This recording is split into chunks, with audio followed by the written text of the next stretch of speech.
नमस्कार, मी विलास बडे. न्यूज 18 लोकमतच्या या बुलेटिनमध्ये आपल्या सगळ्यांचं स्वागत. बुलेटिनच्या सुरुवातीला बातमी सांगलीतून आहे. कोरोना लसीकरणाची मोहीम एकीकडे महाराष्ट्रात अत्यंत वेगानं सुरू आहे, मात्र दुसरीकडे खासगी डॉक्टरांकडे लसीचा मोठा साठा शिल्लक आहे. येत्या मार्च महिन्यात या लसीचं एक्सपायरी डेट संपणार असल्यानं खासगी डॉक्टर सध्या चिंतेत आहेत. वेळेत या लसीचा वापर झाला नाही तर या लसीचे डोस फेकून देण्याशिवाय पर्याय नसल्याचं या डॉक्टरांचं म्हणणं आहे. त्यामुळे कोट्यवधी रुपयांचा फटका राज्यातल्या खासगी डॉक्टरांना बसणार आहे. लसीकरणासाठी खासगी डॉक्टरांनी लसीचे लाखो डोस विकत घेतले. खासगी रुग्णालय, वैद्यकीय संस्थांनी नागरिकांकडून पैसे आकारणी करून लस द्यायला सुरुवात केली.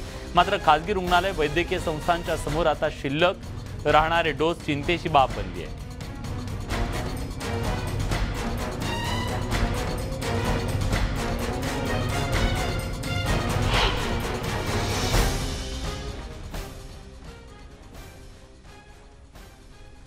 हे एवढे डोस जमा होण्याचं कारण मुख्य आहे की अगदी यावेळेला लसीकरण 16 जानेवारी 2021ला सुरू झालं. तेव्हापासून सरकारने खाजगी जे काही लसीकरण केंद्र होती त्यांना जे रेट दिले होते ते रेट सरकारी रेटपेक्षा खूप जास्त होते. आणि त्याच वेळेला सरकारी लसीकरण केंद्रामध्ये लसीकरण हे मोफत होत होतं. त्यामुळं लोकांनी साहजिकच पहिल्यापासून या खाजगी लसीकरणापेक्षा सरकारी लसीकरण हे जास्त पसंत केलं आणि त्यामुळं खाजगी लसीकरणामध्ये गरजेपेक्षा खूप डोसेस शिल्लक राहिले. दरम्यान राज्यात कुठे किती डोस शिल्लक आहेत बघूयात ग्राफिक्सच्या माध्यमातून. राज्यात 59 लाख डोस सध्या शिल्लक आहेत. मुदत संपण्याच्या मार्गावर आहेत. फेब्रुवारी-मार्च मध्ये डोसची मुदत ही संपणार आहे. कोविशिल्डचे 52 लाख डोस शिल्लक आहेत. कोवॅक्सिनचे 7 लाख, मुंबईमध्ये 17 लाख डोस शिल्लक आहेत. पुण्यात 19 लाख, सांगलीत 55,000 डोस शिल्लक आहेत.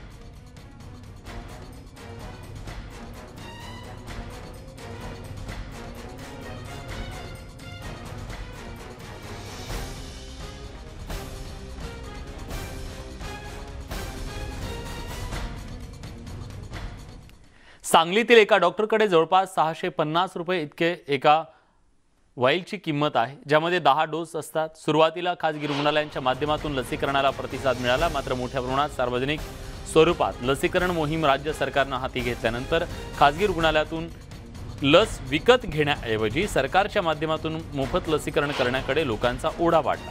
परिणामी खासगी रुग्णालय आणि वैद्यकीय संस्थांच्याकडे हे डोस शिल्लक आहे.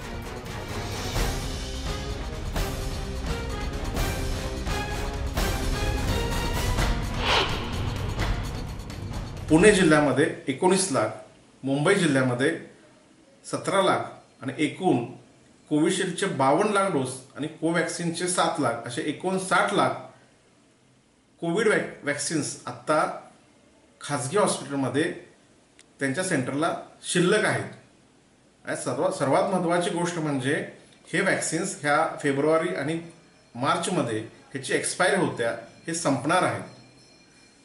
तर हे संपूर्ण ह्याची कॉस्ट पण करोडो रुपयांच्या मध्ये होते. हा आर्थिक वरदान तर संपूर्ण खाजगी व्यावसायिकांना आहेच, परंतु हे 59 लाख डोसेस हे असेच वाया जाणं ही खूप मोठी गोष्ट आहे. ही खूप मोठी चुकीची गोष्ट आहे. दरम्यान सांगली जिल्ह्याचा विचार केला तर जिल्ह्याची लोकसंख्या 30 लाखांच्या आसपास आहे. यात लसीकरणासाठी पात्र व्यक्तींची संख्या 23,25,418 इतकी आहे. तर यापैकी 21,46,906 इतक्या जणांनी लस घेतली. अद्याप 1.5 लाख लोकांचं लसीकरण होणं बाकी आहे. तरी या सगळ्यांचा ओढा हा प्राथमिक आरोग्य केंद्र आणि महापालिकेच्या आरोग्य केंद्राकडे असल्याचं पाहायला मिळतं. 3 जानेवारीपासून आपले जे किशोरवयीन गट आहे म्हणजे 15 ते 17 वर्ष यांचं लसीकरण सुरू झालं. त्यामध्ये आपण आज तागायत त्यांचं जवळपास पहिला डोस जो आहे तो 1,34,000 लाभार्थ्यांना आपण पहिला डोस दिलेला आहे, म्हणजे जवळपास 93% काम झालेलं आहे. दुसरा डोस आपण जवळपास 54,000 लाभार्थ्यांना काल अखेर दुसरा डोस दिलेला आहे. या वयोगटासाठी कोवॅक्सिन लस आपण देतो आहे आणि त्यामुळे ते 28 दिवसानंतर लगेच पात्र होतात.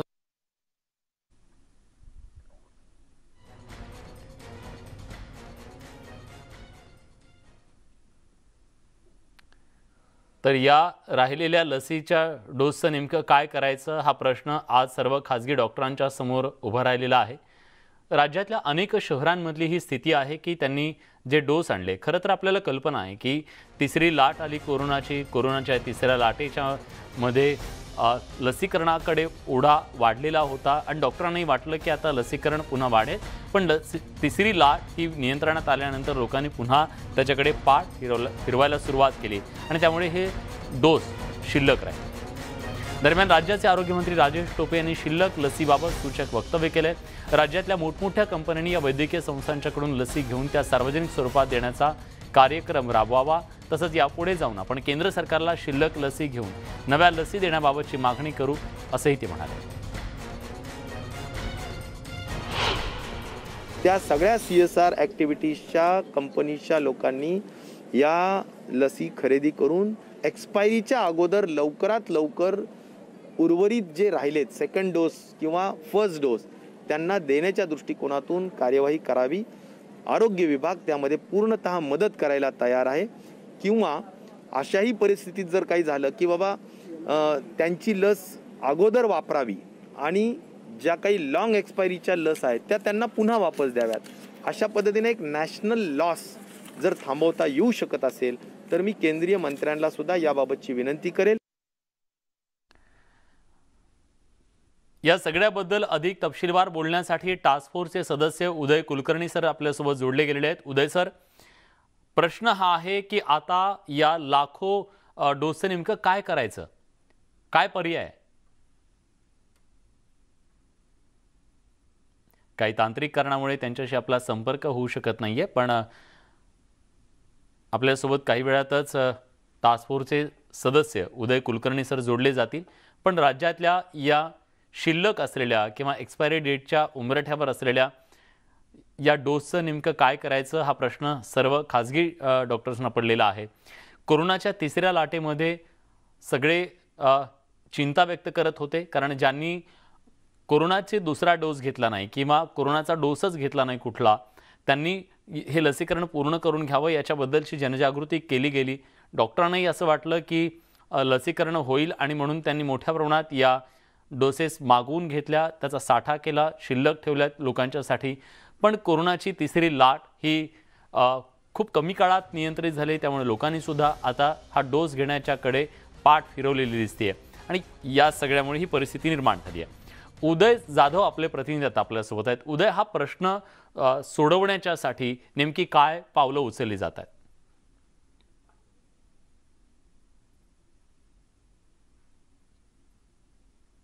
उदय कुलकर्णी सर आता आपल्यासोबत जोडले गेलेले आहेत. उदय सर, काय नेमकं करायला हवं, कसा मार्ग निघणार? दर्शकांना मी हे सांगू इच्छितो की याच्यात दोन भाग गुंतलेले आहेत. एक म्हणजे लस जी बनवण्यासाठी एवढे परिश्रम केले जातात ती वाया जाणार आहे आणि त्याच्या बरोबरीने खासगी व्यावसायिकांनी ज्यांनी या लसी विकत घेतल्या आहेत त्यांचं आर्थिक नुकसान होणार आहे. याच्यामध्ये ज्यावेळी लस वाया जाणं हा विषय जो आहे हा खूप जास्त याच्यातला सेन्सिटिव्ह भाग आहे, कारण बनवण्यासाठी त्याच्यावरती जी मेहनत घेतली गेलेली आहे, तर त्या दृष्टीने ही लस जिथे वापरता येईल तिथे वापरण्यासाठी प्रयत्न करणं हे खासगी व्यावसायिकांना त्यांचं कार्यक्षेत्र मर्यादित असल्यामुळे शक्य होत नाहीये.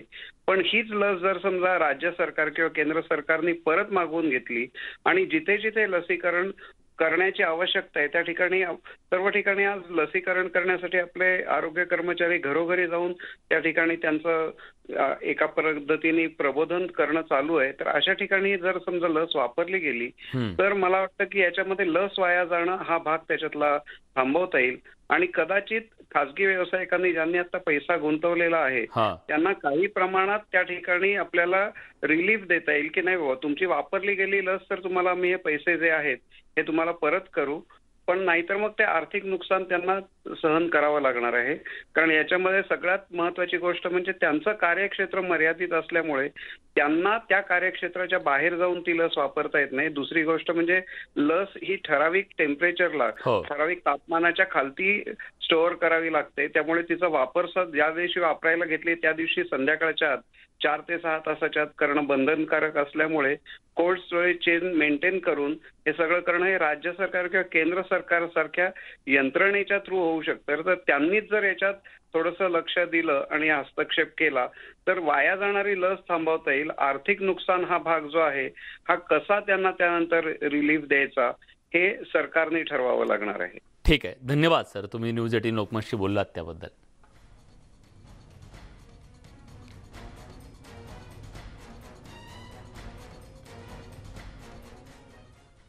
यानंतर बातमी एका वादाची. महिलांच्या पोशाखामुळे बलात्कार होतात. कर्नाटकच्या आमदाराचं हे वक्तव्य अतिशय गंभीर असल्याचं या आमदारावर सुप्रिया सुळे संतापले. भाजपला महिलांच्या कपड्यांवरून अडचण काय, हिजाबवरून सुप्रिया सुळे यांनी संतप्त सवाल उपस्थित केले.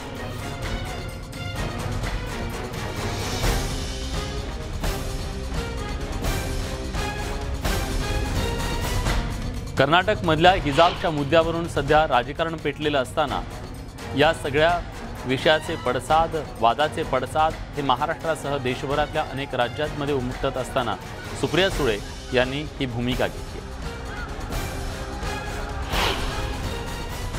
Increasing because of women's clothing. Sir, I repeat, rapes are increasing because of women's clothing. हिजाब पहने तो बीजेपी को दिक्कत है, कपड़े दूसरे पहने तो भी उनको दिक्कत है. मॉरल पुलिसिंग भी करेंगे और थॉट पुलिसिंग भी करेंगे. I actually urge the honorable, because the honorable minister is elected from Karnataka, I would ask her for justice. I hope she will intervene. Whoever that MLA is, this must be condemned, and I request this entire house. सबके घर में बीवी है, सबके घर में बच्चे हैं. We should not tolerate any such thing, and unanimously this house must condemn. If any man is saying that women get raped because of their clothes, I think it's shameful, it's condemnable. We have daughters, we are very proud. Look at the example of our honorable finance minister. She wore a beautiful Sambhalwari sari on the day she gave the budget. How dignified she looked from that Orissa. It was a beautiful handloom sari. We all take pride in our Indian clothing. How does it matter? We don't judge each other on clothing. As a matter of fact, I want to compliment her because they were increasing handloom to 12% GST. She brought it down to 5%. I thank you on behalf of all the weavers of this country, which I am very proud of. We are very proud of our Indian traditions. But if any man in this country is going to demean women like this, we all in one voice, all the members must raise it and say no to this, sir. या सगळ्याबद्दल बोलण्यासाठी आता आपल्या सोबत विरोधी पक्षनेते प्रवीण दरेकर जोडले गेलेले आहेत. प्रवीणजी, तुम्ही ऐकलं सुप्रिया सुळे यांनी नेमकं काय म्हटलेलं आहे, काय भाजपची भूमिका आहे. त्या म्हणतात की तुम्हाला कपड्यांवरून काय प्रॉब्लेम आहे. आम्हाला कपड्यांवरून अजिबात कसलाच प्रॉब्लेम नाही आहे. या देशामध्ये प्रत्येकाला त्या ठिकाणी स्वातंत्र्य आहे. प्रश्न एका महाविद्यालयाने त्या ठिकाणी घेतलेला तो निर्णय होता आणि त्या ड्रेस कोडचा विषय होता. भारतीय जनता पार्टीने कधीही त्या ठिकाणी कुठे काय घाला आणि कुठे काय घालू नये, कुठला ड्रेस घालावा आणि घालू नये अशा प्रकारचं कुठेही भाष्य त्या ठिकाणी केलेलं नाही. आता इतर मुस्लिम असणाऱ्या कंट्रीमध्ये सुद्धा जर त्या ठिकाणी ड्रेस कोड संदर्भात त्या ठिकाणी शाळा महाविद्यालयात जर नियम वेगळे असतील तर मग इथे त्या ठिकाणी धार्मिक तेढ कशासाठी निर्माण करायची. आणि मला वाटतं कुणीच करू नये. म्हणजे आम्ही त्या ठिकाणी जय श्रीरामचे नारे देऊ नयेत आणि त्यांनी त्या ठिकाणी अल्लाहू अकबरचे नारे त्या ठिकाणी इन्स्टिट्यूशन ज्या शैक्षणिक असतात तिथे देऊ नयेत, अशा प्रकारचा आमचा त्या ठिकाणी विषय आहे. परंतु त्या ठिकाणी मुस्लिमांचं लांगोल चालन करायचं, मुस्लिमांची मतं त्या ठिकाणी मिळवण्यासाठी असे विषय त्या ठिकाणी त्याला खतपाणी घालायचं, मला वाटतं हे आपल्या अखंडतेच्या दृष्टीनं आणि एकात्मतेच्या दृष्टीनं त्या ठिकाणी योग्य असं वाटत नाही. आणि त्याच्यामुळे एखादे इन्स्टिट्यूट, कॉलेज त्या ठिकाणी एखादे त्या ठिकाणी त्यांचं काही नियमावली असेल तर मला वाटतं ते फॉलो करायची असते. त्याच्यामुळे त्याच्यावर एवढं मोठं राजकारण उभं करण्याची आवश्यकता नाही. पण भाजपच्या काही नेत्यांकडून ज्या प्रकारची वक्तव्य होत आहेत त्याच्याबद्दल सुद्धा त्यांनी नाराजी व्यक्त केलेली आहे. नाही, असं कुठे भारतीय जनता पार्टी महिलांच्या पोशाखामुळे बलात्कार होतात असं एका आमदारांनी म्हटलं, याचा दाखला त्यांनी आज सभागृहात दिला. नाही, मला त्याची कल्पना नाहीये, परंतु कोणीच अशा प्रकारे महिलांच्या संदर्भात किंवा ड्रेसच्या संदर्भात बोलणं त्या ठिकाणी उचित ठरणार नाही. महिलांचा आपल्या देशात आदर करण्याची संस्कृती आहे, सन्मान देण्याची संस्कृती आहे, ती भारतीय जनता पार्टी देत असतं. मला अशा वक्तव्याची कल्पना नाही आणि कोणी वक्तव्य केलं असेल ते मला वाटतं चुकीचं ठरेल. धन्यवाद सर, न्यूज 18 लोकमतशी तुम्ही बोललात त्याबद्दल.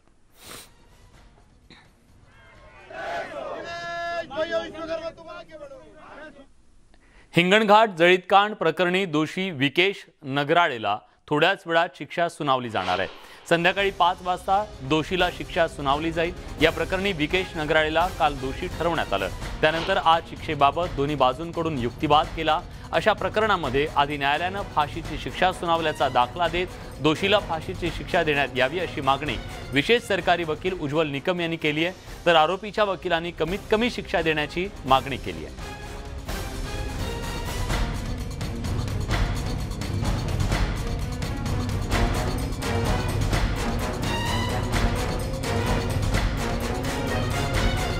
तर आज या संपूर्ण प्रकरणाकडे सगळ्यांचंच लक्ष लागलेलं आहे, कारण न्यायालयातून आज या दोषी ठरवलेल्या आरोपीला कुठली शिक्षा दिली जाते, कारण कठोरातली कठोर शिक्षा दिली जावी अशी मागणी सरकारी वकिलांकडून करण्यात आल्याच्या नंतर आज न्यायालय त्याला कुठली शिक्षा देतं याकडे सगळ्यांचं लक्ष लागलं. हिंगणघाट जळीतकांड प्रकरण हे संपूर्ण महाराष्ट्रात त्याची चर्चा झालेली होती. त्याच्याबद्दलच्या तीव्र प्रतिक्रिया सुद्धा उमटलेल्या होत्या. एका शिक्षिकेवरती तिला जाळून मारल्याच्या प्रकरणी हा सगळा गंभीर गुन्हा घडलेला होता. आरोपीनं हे कृत्य केल्याचं सिद्ध झालं, तो दोषी आढळला आणि त्यानंतर आता ही कारवाई केली जाते.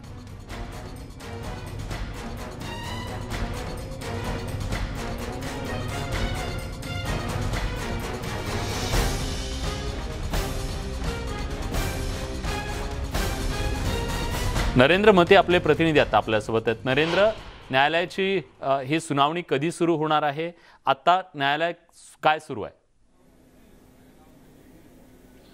विलास, आता थोड्याच वेळात न्यायालयाची प्रक्रिया सुरू होणार आहे, कामकाजाला सुरुवात होणार आहे. आता कुठे अधिकारी आणि तपासी अधिकारीसुद्धा या ठिकाणी आलेले आहे आणि ते न्यायालयात जात आहेत आणि काही वेळातच ही कारवाई सुरू होणार आहे आणि अगदी 5 वाजता हा निकाल येतील अशी अपेक्षा आहे. एकंदरीतच हा जो खटला आहे तो राज्याला हादरवून सोडणारा होता आणि या खटल्यामध्ये जो अपेक्षित निकाल जो आहे तो आता पाहण्यासाठी नागरिक जे आहेत ते उत्सुक आहे आणि काय निकाल आहे, तो जन्मठेप येते की फाशीची शिक्षा येते, याकडे सगळ्यांचं लक्ष लागलेलं आहे. एकंदरीत आतापर्यंत 2 वेळा हे कामकाज तहकूब केलं होतं, मोठी विश्रांती दिली आहे, लंच टाईम दिला आहे आणि आता कुठे या कारवाईला सुरुवात होणार आहे आणि काही वेळातच हा निकाल येणार आहे. विलास, धन्यवाद नरेंद्र, तुम्ही दिलेल्या सगळ्या सविस्तर माहितीबद्दल. या संदर्भातले अपडेट्स आम्ही तुमच्याकडून जाणून घेत राहू. यासोबत बुलेटिनमध्ये आपण एक छोटासा ब्रेक घेतोय. कुठे जाऊ नका, पहा फक्त न्यूज 18 लोक.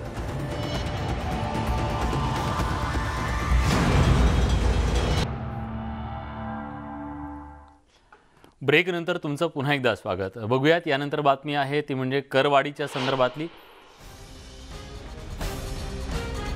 ठाण्याचा 3299 कोटींचा अर्थसंकल्प सादर करण्यात आलेला आहे आणि या अर्थसंकल्पात ठाणेकरांवर कोणतीही करवाढ झालेली नाही. मनपा आयुक्त डॉक्टर विपिन शर्मांकडून अर्थसंकल्प सादर झाला आहे. डॉक्टर विपिन शर्मांनी स्थायी समितीला हा अहवाल सादर केला. आरोग्य आणि पाणीपुरवठा सक्षम करण्यावर भर देण्यात आला आहे. ऑनलाईन अर्थसंकल्पामुळे विरोधकांचा सभात्याग झाला आहे. काँग्रेस, राष्ट्रवादी आणि भाजपनं देखील सभात्याग केला आहे.